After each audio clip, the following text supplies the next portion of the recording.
അസ്സലാമു അലൈക്കും വറഹ്മത്തുള്ളാഹി വബറകാതുഹു. അൽഹംദുലില്ലാഹി റബ്ബിൽ ആലമീൻ. അല്ലാഹുമ്മ സ്വല്ലി അലാ സയ്യിദിനാ മുഹമ്മദിൻ വഅലാ ആലി സയ്യിദിനാ മുഹമ്മദ്. എല്ലാവർക്കും എൻ്റെ പുതിയൊരു വീഡിയോയിലേക്ക് സ്വാഗതം. അപ്പോൾ അൽഹംദുലില്ലാഹ് നമ്മൾ ലൈവ് തുടങ്ങിക്കോളൂ അല്ലേ.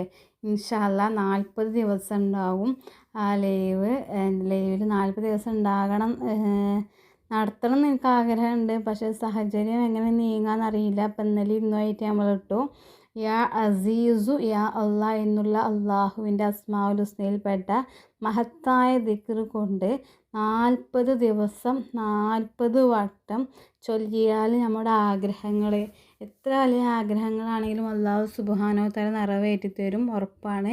നമ്മൾ ഒന്നിച്ചിട്ടാണ്, ഒറ്റക്കെട്ടായിട്ടാണ് നമ്മൾ ചെല്ലുന്നത്. അപ്പോൾ ഇൻഷാ അല്ലാഹ് എന്തായാലും നമുക്ക് ഫലം ഉറപ്പാണ്. നല്ല നിയ്യത്തോടു കൂടി ചെല്ലുക, ആത്മാർത്ഥമായിട്ട് ചെയ്യുക. കിട്ടുമോ കിട്ടൂലേ എഴുതിക്കാണ്ട് ചെല്ലരുത്, കിട്ടും എന്നുള്ള ഉറച്ച വിശ്വാസത്തോടു കൂടി ചെയ്യുക. ഇപ്പം നമ്മളൊരു PSC പരീക്ഷ എഴുതാണെങ്കിൽ ചിലവരൊക്കെ എഴുതും ഞാൻ എഴുതിയിട്ട് ഇപ്പോൾ കാര്യമുണ്ടോ, കിട്ടുമോ, അങ്ങനെയുള്ളത് ഒക്കെ ഓരോ സംശയങ്ങൾ വരില്ലേ. അങ്ങനെ സംശയമൊന്നുമില്ലാതെ നമ്മളിലൊരു ഉറച്ച വിശ്വാസം വേണ്ടേ, അങ്ങനെ ചൊല്ലിയ ഫലം ഉറപ്പാട്ടോ. ഇൻഷാ അല്ലാഹ് നമ്മുടെ എല്ലാവരുടെയും എല്ലാ ആഗ്രഹങ്ങളും അല്ലാഹു സുബ്ഹാനഹു വ തആല നിറവേറ്റി തരട്ടെ.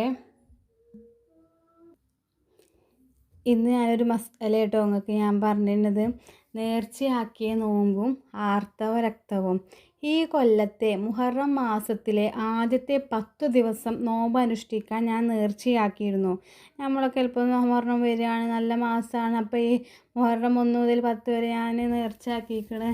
ഞാൻ എന്തായാലും ഇൻഷാ അല്ലാഹ് ഞാൻ കൊണ്ട് പറ്റുകയാണെങ്കിൽ എന്നൊക്കെ നമ്മൾ നിയ്യത്ത് വെച്ചിക്കാണ്ട് പലരും പല നിയ്യത്തേക്കാരം അങ്ങനെ നേർച്ചയാക്കി നോമ്പ്.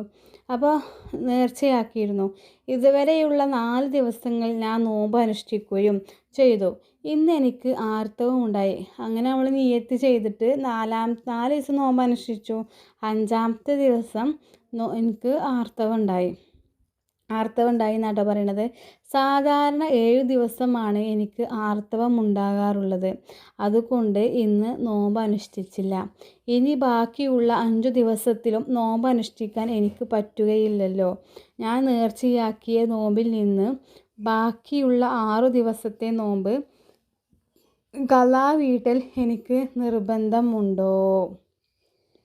അതാണ് ചോദ്യം. ഇനി ഒന്നുകൂടിയും വായിക്കട്ടോ ചോദ്യം.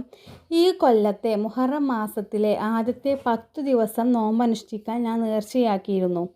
ഇതുവരെയുള്ള 4 ദിവസങ്ങൾ ഞാൻ നോമ്പ് അനുഷ്ഠിക്കുകയും ചെയ്തു. ഇന്ന് എനിക്ക് ആർത്തവം ഉണ്ടായി.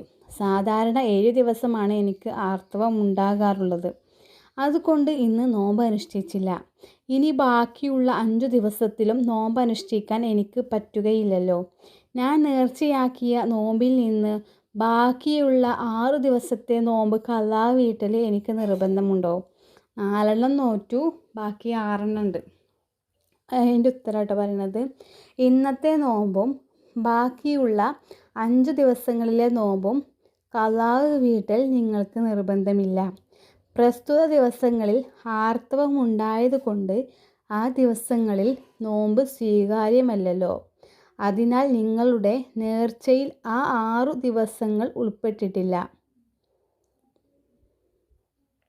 അപ്പോൾ മനസ്സിലായി എന്ന് വിചാരിക്കുന്നു.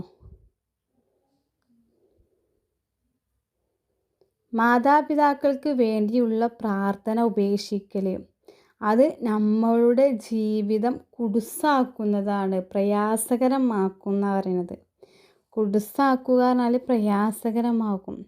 നമ്മൾ 5 വക്ത് നിസ്കാരം കഴിഞ്ഞാലും റബ്ബിർഹംഹുമാ കമാ റബ്ബയാനി സ്വഗീറാ, നമ്മൾ മാതാപിതാക്കൾക്ക് വേണ്ടി പ്രാർത്ഥിക്കണം. ഇൻഷാ അല്ലാഹ് അല്ലാഹു സുബ്ഹാനഹു വ തആല തൗഫീഖ് നൽകട്ടെ. ആമീൻ യാ റബ്ബൽ ആലമീൻ. അപ്പോൾ എന്തെങ്കിലും ഡൗട്ടോ കാര്യങ്ങളൊക്കെ ഉണ്ടെങ്കിൽ ചോദിക്കുക. എനിക്കറിയണതൊക്കെ ആണെങ്കിൽ ഞാനുമായി ബന്ധപ്പെട്ട എനിക്കറിയണ നല്ല മൗലവിമാർ, അങ്ങനെ മസാലയൊക്കെ അറിയണ മൗലവിമാരോടൊക്കെ ചോദിച്ചിട്ട് ഞാൻ നിങ്ങൾക്ക് പറഞ്ഞുതരണ്ട്.